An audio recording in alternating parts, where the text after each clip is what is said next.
guests, conference organisers, and importantly, conference participants. Thank you to Anne for your kind introduction, and thank you for the wonderful opportunity to attend this extremely well-organised conference in the magnificent island of Bali. The organising group has worked tirelessly to make us all feel welcome and comfortable, and I would like to particularly thank Professor Chauhan for being such an excellent host and colleague.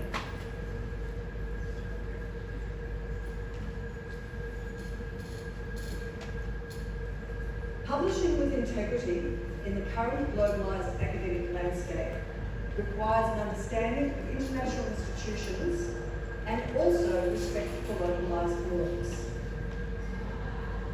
In today's talk, I plan to map the many institutions that influence research integrity and discuss how these institutions are shaped by dominant norms, often mistaken to be universal. By institutions, I mean formal structures and systems.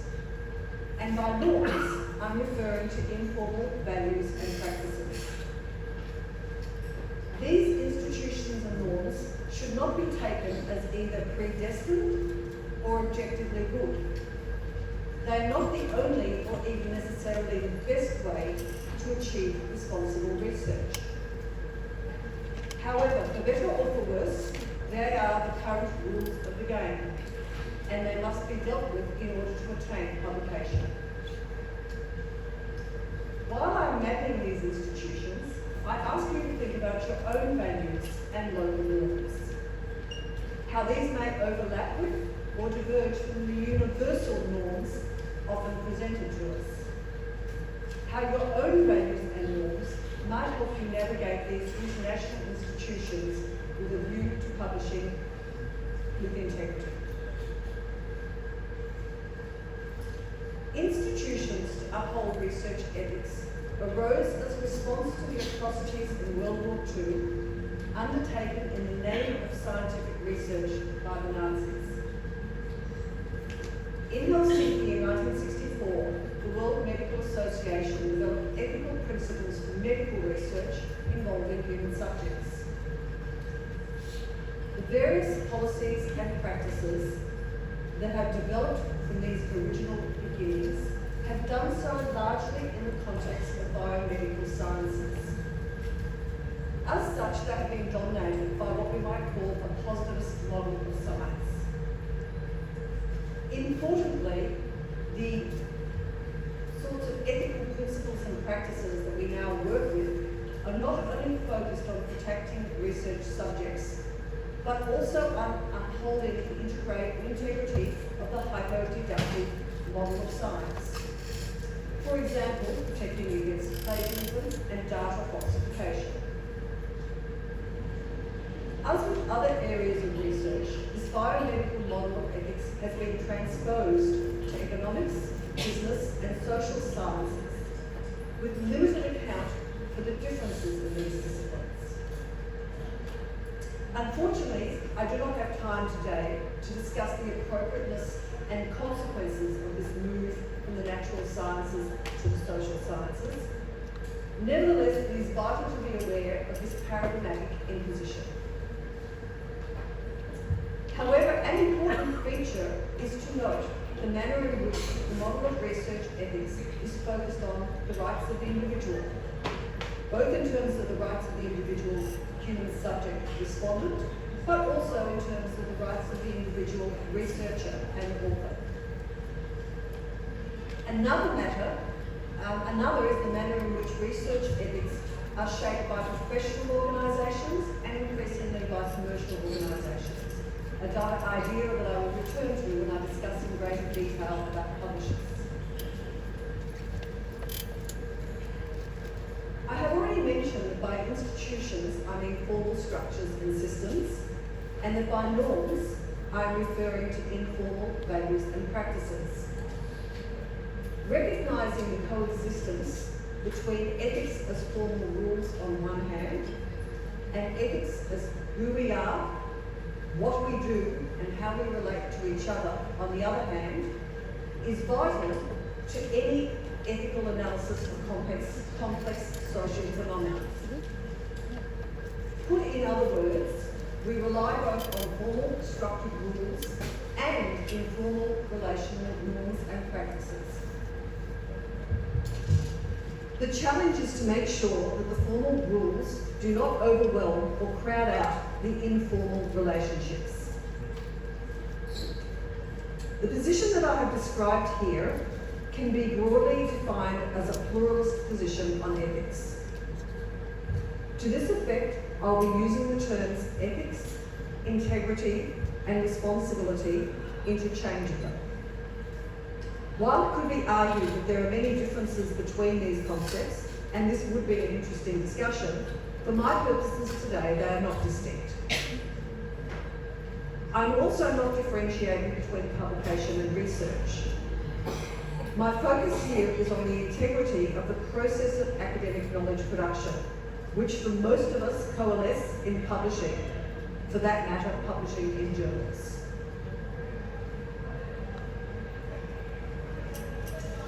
So having cleared some conceptual ground, I would like to start mapping the various institutions that influence research in general and research integrity in particular. Where better to start than with you as the scholar? I ask you to begin thinking about the various aspects of what makes us who we are as scholars. What influences you as a scholar? Is it your personal values? Perhaps you are dedicated to a particular purpose. You may care for your personal reputation or for the relationships you hold with others.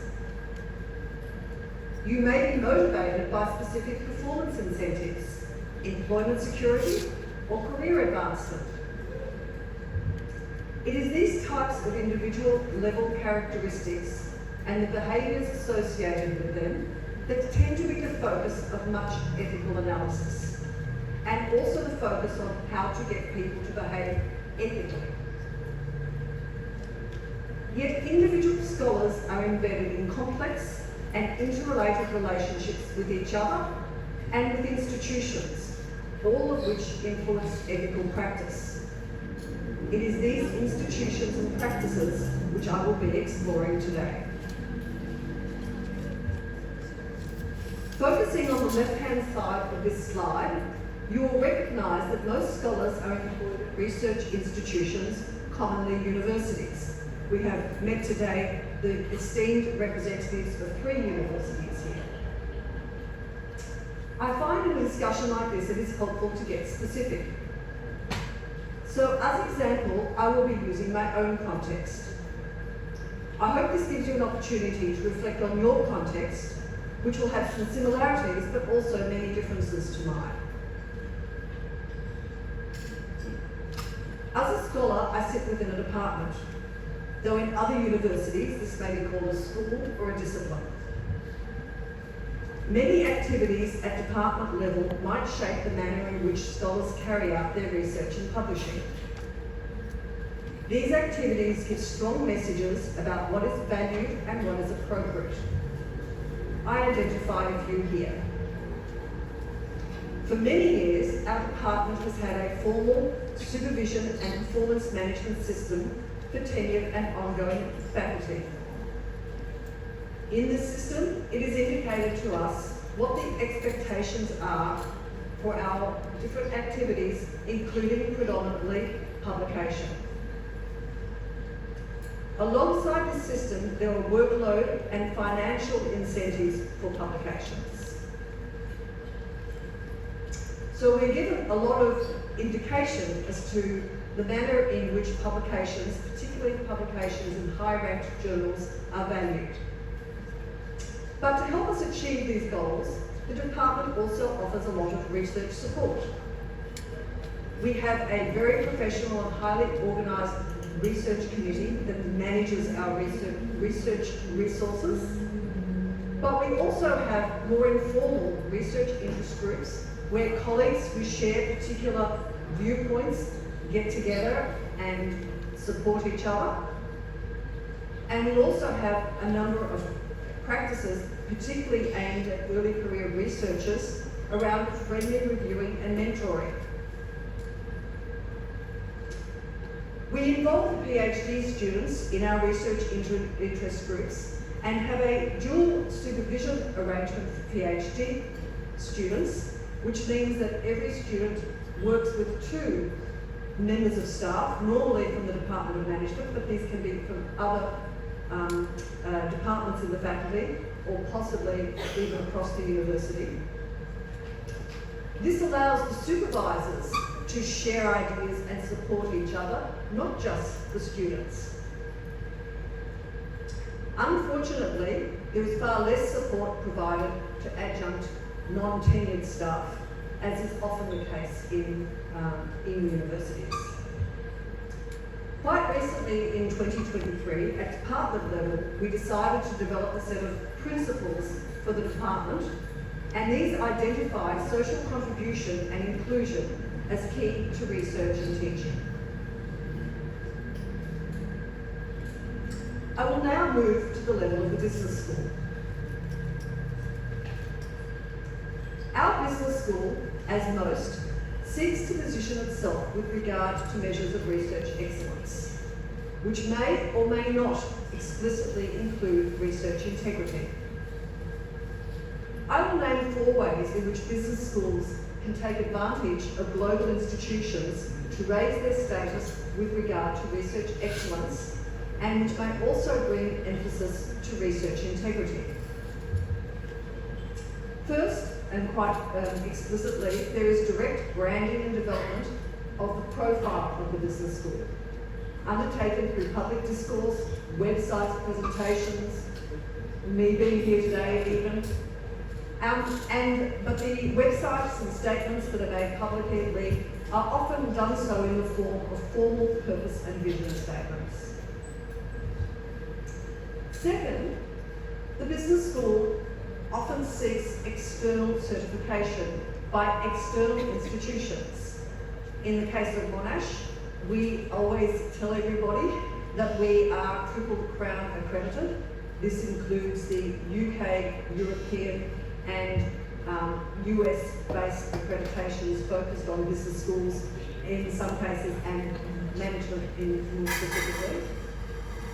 But there are other important accreditations, such as the Foundation for International Business Administration accreditation.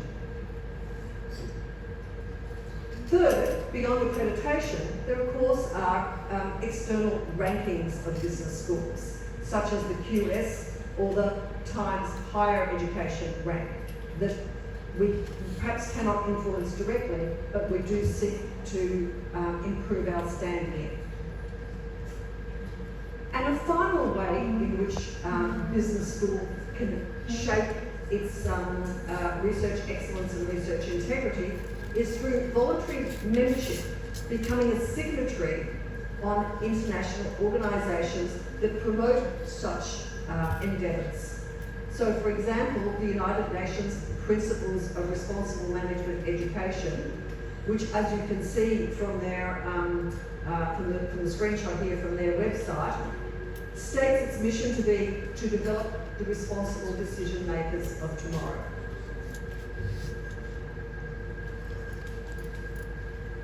Moving to the university. The public statements, rankings, and signatories that influence the business school are similar at the university level. That is, public profiles, rankings, and signatories also shape the research environment throughout the university. However, the last point here on the slide is a very important point, and that at the university level, there is an institutional review board, IRB, or referred to at Monash University as a Human Research Ethics Committee. And I'll speak for some time around this, about the institutional review boards. In some jurisdictions, such as Australia, any research involving economics, business management that involves human participants must be approved by a Human Research Ethics Committee. Once more, these committees have grown in response to medical research, and most countries would have a mandatory rule that biomedical research is approved by such committees. Indeed, journals in biomedical disciplines also have a mandate rule that authors have to declare approval by such a committee at submission. Without such a declaration, the submission cannot advance. In some countries, such as Switzerland, this compulsory compliance with ethics committees extends beyond biomedical sciences and into laboratory experiments carried out in psychology and economics, but perhaps does not extend to other business and economics research. In other countries, such as France, which does not currently have an expectation of compulsory ethics committee approvals for business and economics research, they are investigating how to introduce such committees. I'm working with a group of French scholars doing research on the various practices and attitudes in French business schools towards ethics committees being introduced into France for business schools. In previous research, I have also looked more closely at the question of whether journals should require declarations of ethics approval as a mandatory step to allow submission to the journal. In this research, I asked editors of management journals if such protocols should be put in place. The responses I received were very split, with some editors saying yes, that such a declaration of IRB approval would be better for the protection of human research subjects, and others saying no, that there were many other ethical issues involved in management research, and that focusing on institutional compliance around human research subjects would in fact make management research less responsible rather than more responsible.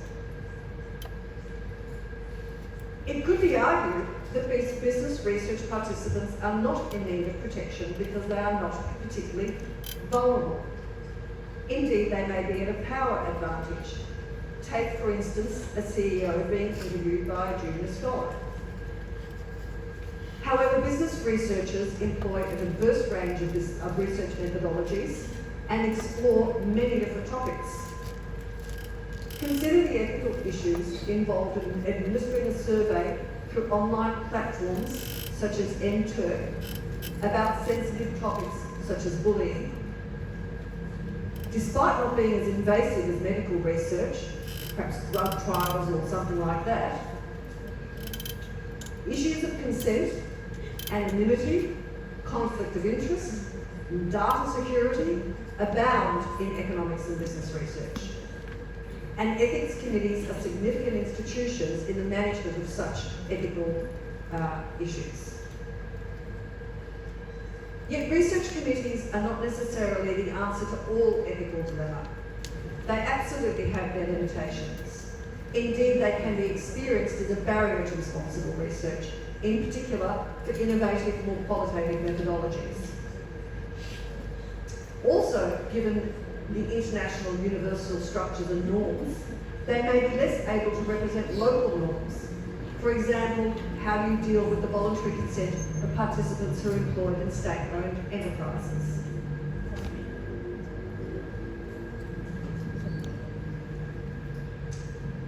The national context in which scholars and universities reside clearly makes an enormous difference to the research experience. I have very limited understanding of the context in which each of you undertakes research, so I will explain my context as a point of comparison. Australia is a highly regulated environment with 42 universities, of which 37 are public, registered and regulated by the federal government.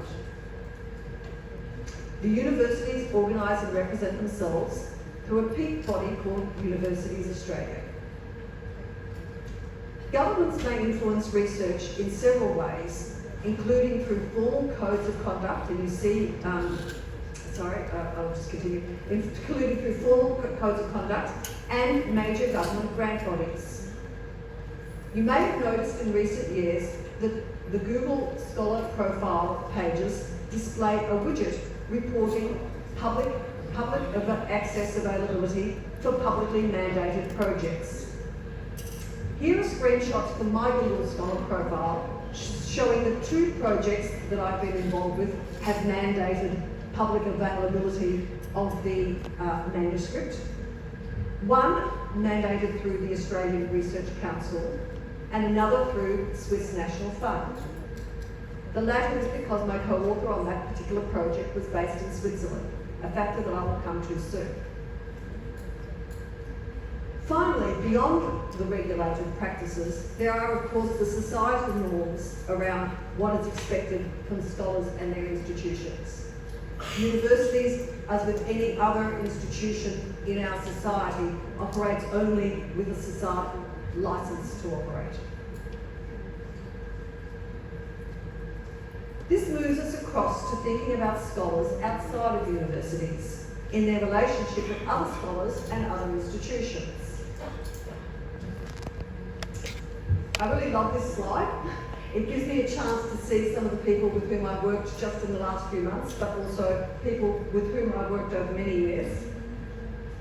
I believe that academic research is a largely relational process. Nothing I do is by myself and without input or consideration from my colleagues. However, these relationships will vary. I hope that you get to experience long-term trusting collaborations. But you may also work with people with whom you are less familiar, whom you may not have met in person, and who might have very different personal values or institutional arrangements from yourself. Navigating these situations requires care and diligence. You might be familiar with the controversy surrounding Harvard professor Francesca Gino, who is currently on administrative leave following allegations of data fabrication.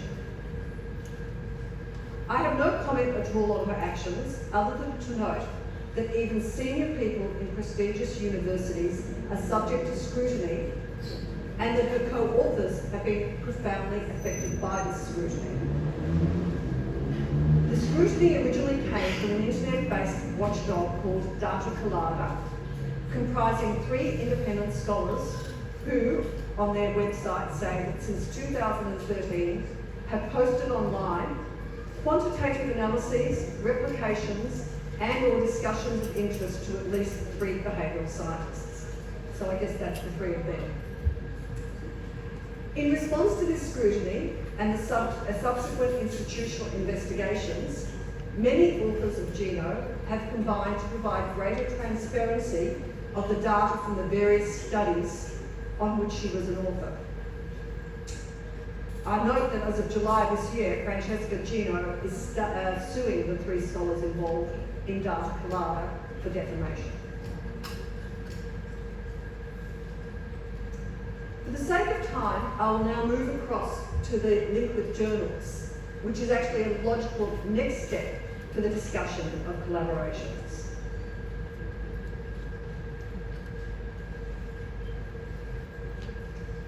Journals, by their nature, provide a gatekeeping function in the production of academic knowledge. I could spend hours talking about the role of journals in publication integrity, but I will limit myself to 2 slides. First, I will examine the internal practices internal to the journal that guide authors.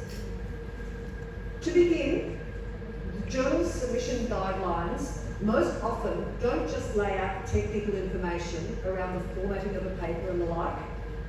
The important information actually contained in author guidelines are the integrity requirements, such as the prohibition against concurrent submissions to more than one journal, or perhaps there's a rule around not submitting previously rejected papers back to the journal. Perhaps there are rules around declaring conflict of interest. These ethical requirements may also be reinforced through a questionnaire that a submitter must pass in order to submit their manuscript. You know the drop-down menus that you can't proceed until you click something there. These requirements may also be expected to be declared in the manuscript themselves. So there are many ways in which the questions around consent of participants, human subject protection and conflict of interest in particular, are extracted from the researchers in order to enable submission. Furthermore, the journal may use software to check the manuscript. Most commonly, the software that would be used, as you'd be familiar with your interactions with your own students, would be around reproduction of material that belongs to somebody else, or even to yourself, that has already been published. So that is what's commonly referred to as plagiarism. But also, there may be software checking for duplicate submission. That is, papers that have been previously submitted to the same journal, whether they've been published or not. Certainly, research integrity issues should always be scrutinised by handling editors and reviewers as part of the review process. And any concerns or questions that the editors and reviewers have will be raised with the, should be raised with the authors, and if they're not appropriately responded to, this could mean that a paper may not advance to publication. Next, there's a question of data transparency, the availability of data, either as part of the manuscript submission or in a public repository. This is becoming more and more of an issue. Again, if you reflect back on the case that I described to you involving Francesca Gino. Finally, do not assume that because the publication is the final word. Published papers continue to be subject to scrutiny. And again, I refer to the example I gave earlier, where watchdog organisations, Data Collaborative and another one called Retraction Watch, also spends a lot of effort in bringing to light papers that have had corrections or even retractions after publication. Certainly in my experience with the Journal of Business Ethics, we've had several occasions where just keen readers, people who read the journal, respect the journal, have contacted us around concerns about papers, and in one or two cases, this has resulted in retraction.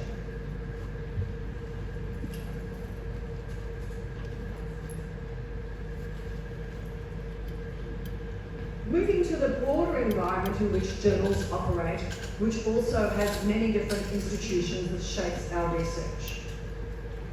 These are not completely separate, of course, from our internal concerns, but they tend to go across journals more broadly. Many of these institutions I've already identified, but fall into this category and it's worthy of particular attention. Again, from the field of medicine, we inherit principles around who has the right to be identified as an author on a paper. As you can see from this screenshot, the expectation to be named as an author is that there are substantial contributions across a range of research activities and both approval of and responsibility for the submitted paper. Some publishers use credit, which is an author statement that provides contributor role taxonomies. I found an example in our colleague Professor Twan's article that read, Author 1 contributed conceptualisation and writing on the original draft. Author 2 contributed data curation, writing on the original draft, visualisation and investigation. And author 3 contributed supervision and conceptualisation, writing on the original draft, and reviewing and editing. This gives you an indication of how specific author contribution statements can be. In some fields, there is the practice to pre-register studies. My understanding is this is intended to promote publication of studies with null findings, but also to prevent what has been affectionately referred to as harking, hypothesising after results are known. Journal listings and rankings, referred to quite often here in our discussions already, are technologies that fundamentally shape the research that is being published, not merely where it's being published. And finally, as alluded to already, there are journal activists. Scholars who are willing to question and challenge whether journals and institutions that support them might be causing more harm than good in the quest for responsible research. This has led some scholars to abandon traditional journal publishing and to set up alternative decision-making models, such as the critical management scholars who publish the highly regarded online journal Ephemera. I would suggest that to be responsible researchers, we should all be activists in some form, if only by being sceptical of the conventional models.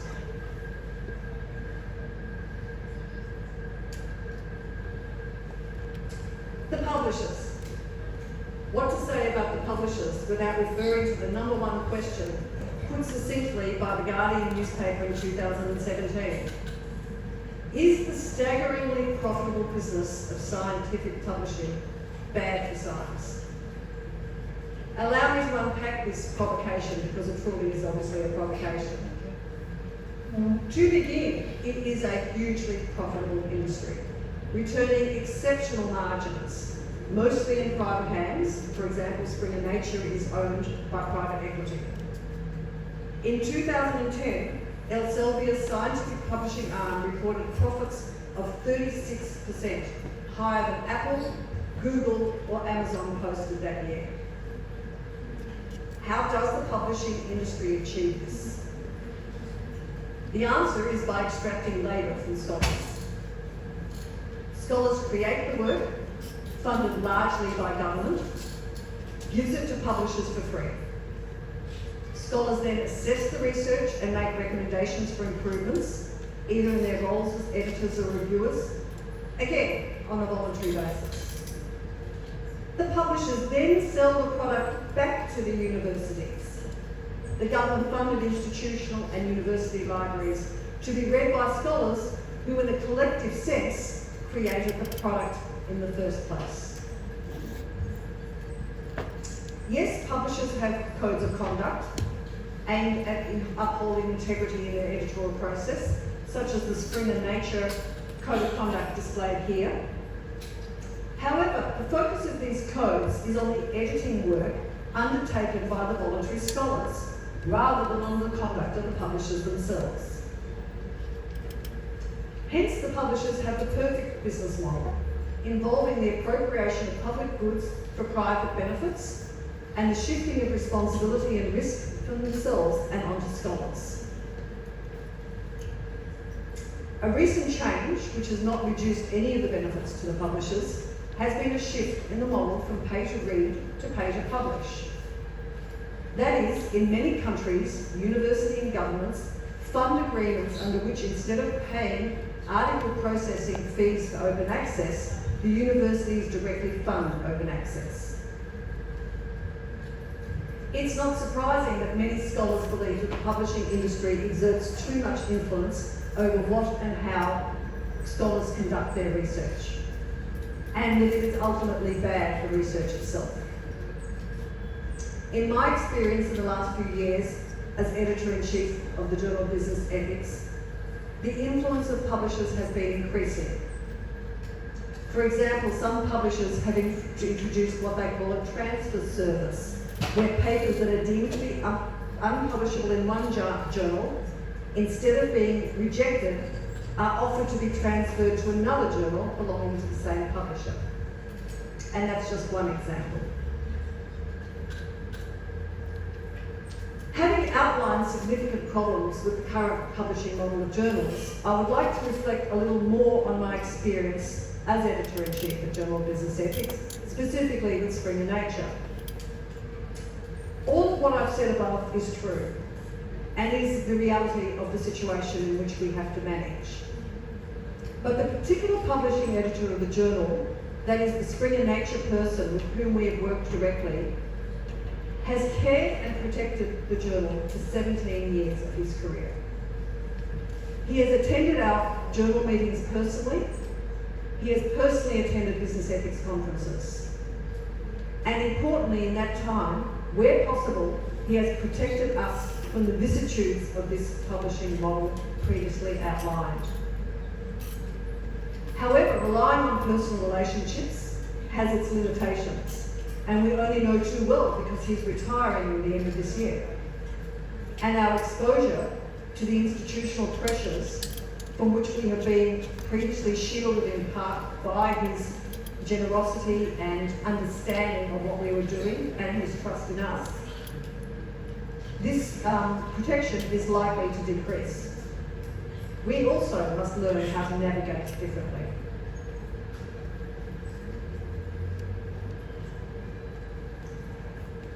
Publishers, editors and scholars often point to the Committee on Publication Ethics as the guardian of publication ethics integrity at journals.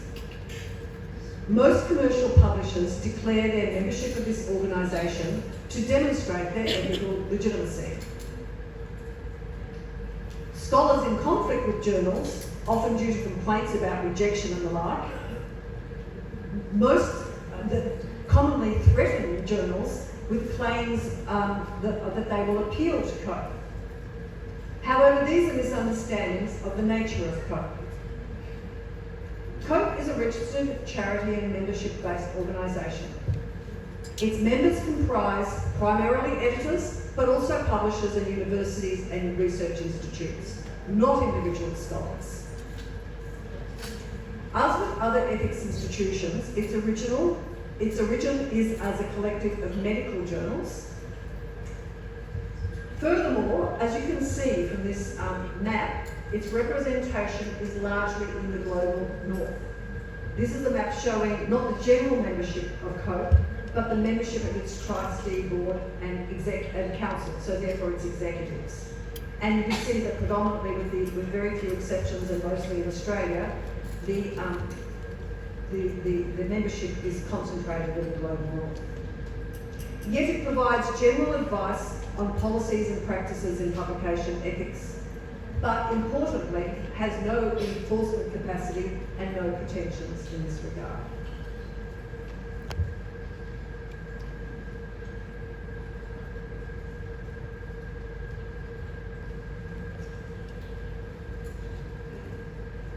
In conclusion, I would say that regardless of the area of study, scholars need to navigate the various institutions that are involved in publication ethics because they play a pivotal role in the path to publication. These institutions are shaped by dominant norms that should be understood and challenged as such, not taken as given and not just tried to be superimposed on different environments. So navigating these norms needs to be done with respect to local norms and relationships. As you can see, I've designed this presentation in layers, so I have the possibility of going into greater depth at any of the points on the map that you have seen. I encourage you to please ask any questions, give any comments to clarify, to extend any of the many parts of the map that I have looked at today. And I thank you very much for your interest in publication integrity. It is super important. Thank you.